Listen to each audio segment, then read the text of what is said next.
Assalamu alaikum wa rahmatullahi wa barakatuh. Lesson 2. Now we are talking about Idghaam again and Ithhaar. Now these two rules do not only appear with the Noon and Meme second. However, the Ikhfa and the Iqlab did. Those were only for Noon and Meme second. So today we're talking about first Idghaam. Idghaam meaning to drop the letter that's second and replace it with the following letter as we took. Right, and whenever we have al-mutamathilan, we do idgham. Whenever we have al-mutajanisan, we do idgham. Whenever we have al-mutaqariban, we do idgham. And whenever we have al-mutaba'idan, we do ithhaar. So, al-mutamathilan. A cool trick my students taught me was math means equal sign, so it means same letter. Whenever you have the same letter, and remember again, the first one has to be second. Whenever you have a ba second followed by a ba, you do idgham. Whenever you have a lam second followed by a lam, you do idgham. Whenever you have a jim, and the list goes on. So any letter, the first one second, the second one has a haraka, you do idgham if they are the same letter, except for huruf med, which we are going to take. What is harf med? So any alif is harf med. Why? Because every alif is always second, and there will always be a fatha before it. So anytime you see an alif, it's harf med. So we don't do idgham there. If you have a harf med followed by, what's it called? So now we have a dhamma, a waw second, where the letter before it has a dhamma on it. Whatever this letter is, that's a harf med. Alright, and same thing with a ya second, before it is a kasra, any letter, that's a harf med. Now, the waw, that second, cannot have a fatha or kasra or anything before. We said it has to be a dhamma. And at the same time, the noon here, if it had a kasra on it, but the ya doesn't, then it's not harf med anyway. We said it has to be second, and the haraka before has to be like it. And the harf med, all it does is extend. So instead of it being na, it's na. Instead of it being nu, it's nu. Instead of it being ni, it's ni. Right? So those exceptions, except for huruf med, every other letter, if you have two of them back to back, we do idgham, and I have some examples for you. So, first example, and I believe it's in Surah Al-Nazi'at. فَقُلْ هَلْ لَكَ. So we're not going to remove our tongue from the position of the lam and then go back again to the lam. We're not going to say فَقُلْ هَلْ لَكَ هَلْ لَكَ. So remove from the lam and then go back to it. No point in doing so. We're already there. We might as well say it. هَلْ لَكَ هَلْ لَكَ. And that's why you notice there's a shadda on the second lam, because the first lam is dropped. And every time there's a idgham, you will always find a shadda on the second letter. And here's an example when we do not do it. Harf med. This is a noon, a waw second before the letter has a dhamma, so that's a harf med, and then follow is a waw, so we don't do it. We don't say amanu watawa, amanu watawa, as we do in iyyaka, right, when we took al-Fatiha. And this is also a proof on why you have to do that, iyyaka, because otherwise people will just think that it's two yes. The same way they'll just think the first one's a harf med. So here we don't do it. We say amanu watawa, amanu watawa. We don't combine anything. There's no shadda on the second waw. Alright? And here a really good example, because the lam might have not have been clear. Here we have a ba second, and notice no haraka on it. And I don't know if I mentioned this in the last class, but every letter has a haraka or a sukoon or something on it, right? If it doesn't, like this one, then you know you're either doing idgham or there's some kind of rule going on. If it's the letter before was if it's a noon second, then you're probably doing ikhfa as well or something, or if it's a meme, but you're doing something. There's some kind of rule going on. So that's your first hint. Second hint is again, remember we said the second letter will always have a shadda on it if it's idgham. Alright, so those are your hints. So here we have a ba second followed by a ba. So instead of saying وَإِلَىٰ رَبِّكَ فَارْغَبْ بِسْمِ اللَّهِ فَارْغَبْ بِسْمِ اللَّهِ. Instead of doing the qalqala, getting out of the position of the ba and then going back to the position of the ba, we're already there, we might as well just say it.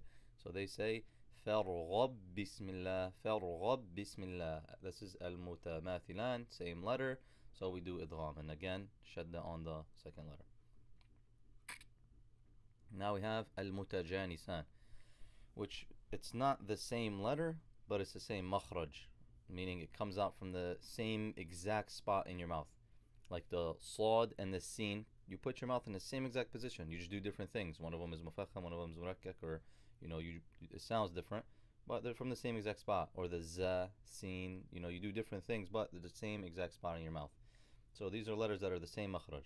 So like we said, the sin and the sad are the same makhraj, but we don't do it here. Why? Because these are examples that appear in the Quran. So this is what we're talking about. So if you have, and they have to be in this order. You have to have, and this one's a little tricky. The rest are easy. This is probably the only one that requires like a little bit of studying and a little bit of a cheat sheet. I have like a little list thing here that I do here to help me. A dal followed by a ta followed by a ta followed by a ta followed by a ta followed by a dal dha, a beam, ba, mim. And don't get this mixed up with mim ba, that's ikhfa. Whenever you have these, the first one second, the second one is a harakah, you literally drop the first one and you shed the second one, making it two, aka doing idgham.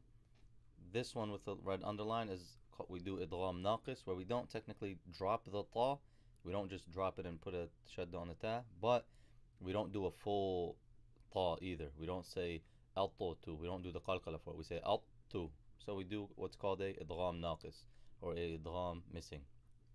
Right, and I have a little cheat sheet thing that I make here. You guys feel free to use this or feel free to make your own. I just draw these letters. If I'm taking the test, I draw these letters and I draw these arrows, and then I know what to do and what not to do. It's up to you if you want to follow it or not, or make your own. Do whatever helps you. And we have examples of this al-mutajanisan in Surah al-Baqarah. We have la ikraha fi din. It should be قد تبين. قد تبين. Dal we do qalqala. قد ta. But again, there's no sukoon on this letter, and the next letter has a shadda. So those are my hints. And I know that these letters are al-mutajanisan. The dal and the ta come from the same exact spot in my mouth. If you're saying the letters correctly, dal and ta come from the same spot, right? So we do idgham. We drop this dal completely, and we double up on the ta. قد تبين. قد ta. قد ta. So those are your two tas, and we drop the dal completely. Another example, and this is of idgham naqis that we talked about, right? Where it's not a full idgham, but at the same time we're not saying the ta fully either. This should be فرطتم. But again, the ta and the ta come from the same exact spot in your mouth, so they would do idgham here, but they wouldn't do a full idgham. They wouldn't say فرطtu. No, they would say فرطtu. So you would enter with a ta and exit with a ta. فرطتم. And that's al-mutajanisan, and you can find other examples in the Quran of al-mutajanisan. Al-mutaqariban, right? This is letters that are close. So they're not the same makhraj, and they're not the same exact letter, but they're close to each other. So they would also do idgham here. And these four cases, every single qira'ah agrees upon these four cases, and this is all that we do. For us, it's all we do. For the other qira'ahs, they do these and extra. But for our qira'ah, we only do these. So, first case, the lam followed by ira. And again, remember, the first letter sakin, the second one has a harakah. Whenever you have a lam sakin followed by ra, we do idgham. Alright, and I have an example of that here. Surah Al-Kahf. Instead of saying قُلْ رَبِّي, the lam and ra are close. They're not the same exact makhraj, but they're close to each other, making it difficult. So we drop the lam and double up on the ra. قُلْ رَبِّي, right? And then case number two, we have a qaf followed by a kaf. The qaf and kaf aren't the same makhraj, but again, they're close, making it difficult. So here we're not going to say نَخْلُقُكُمْ. Very difficult to do. So we drop the qaf, and again, no sukoon. The next letter has a shadda on it. So we drop the qaf and double up on the kaf. نَخْلُقُكُمْ, as if there's two kafs sakin and there's no qaf there. Right? And noon and yarmulun is case number three, and we already took a whole class about that. That was last lesson. Whenever you have noon followed by yarmulun, we do idgham, we know that. And there's also some extra rules associated with it, like we add a ghunna, except if it's a ra or a lam. And also with noon and yarmulun, we don't do idgham if it's in the same word, like dunya. We don't say duya. Right? Other than that, all these other cases we do. Case number four, lam al-shamsiyya. Lam al-shamsiyya, we don't, we do idgham, right? Very common. We say ash-shams, not al-shams, right? But we do say al-qamar, right? And again, you will find a sukoon here, al-qamar. But if we have a sheen or any other of the letters of shamsiyah, then this will have a shadda and this will have no sukoon here. So we have ash-shams, and again, use your hints for it in the Quran. You know, if you don't know which letters are shamsiyah, which letter are qamariyah, you can use those hints. And we have examples, or we already went over the examples of those. Lam shamsiyah are very common in the Quran. And then last, al-mutaba'idan, letters that are far from each other. We do idhar. What is idhar again? Nothing. Well, they're far away from each other. Why are you going to do any rule? For example, the ha and the noon. The ha comes all the way down here from my throat. The noon comes at the tip of my teeth. I'm going to do idhar. Remember we took last week? I can show you. Right here, these highlighted ones. Hamza, ha, ayn, ha, ghayn, kha. They're all far away from the noon. So we do idhar. They're al-mutaba'idan. Right? And even here, even in these verses, I'm sure I could find something for you here. More than one example. The meme. Meme followed by a noon, right? Meme is in the front of your mouth, noon is behind, so we don't do anything. We just do idhar.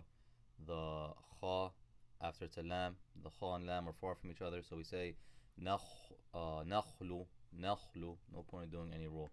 So that's idhar, and those are your rules for idgham and idhar. Jazakumullahu khairan. Assalamu alaikum wa rahmatullahi wa barakatuh.